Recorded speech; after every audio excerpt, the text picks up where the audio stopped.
Hello guys, আমি আর Jumon sir Suman আইছি বন্ধু মনিরের বাড়ি। ওখানে আইসি মানে বুঝি আর না, আসলে ভর্তি রয়েছি আই যাও। এখন দেখি এখন আমরাও আছি।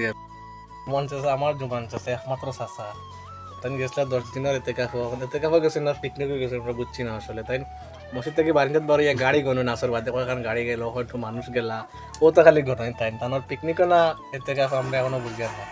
আর মোবাইল কয়টা আছিল লগে? দেখাল দুইটা আছে, তিনটা মোবাইল লাগে না আসলে এতেকাফ করছি, আল্লাহ কবুল করতাম।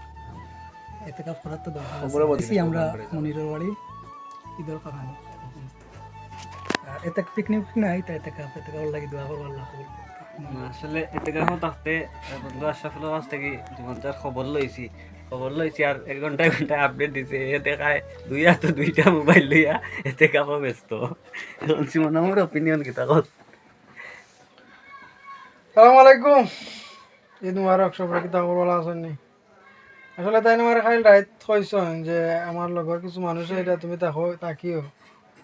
আমি সকালে বাড়িয়া গেছিলাম কি বিয়ানি বাজার, বুঝছেন? তো খুব পেটও লাগছে সকালে, তাইতে একটা ডিম খাইয়া গেছিলাম মাত্র, আর কিছু খাইছি না। এখন খুব পেটও লাগে, ওনার খাইয়া কোনো খানির কিছু কোনো কেউ কিছু দুধ দিতে গেলাম, কিছু খাইলাম।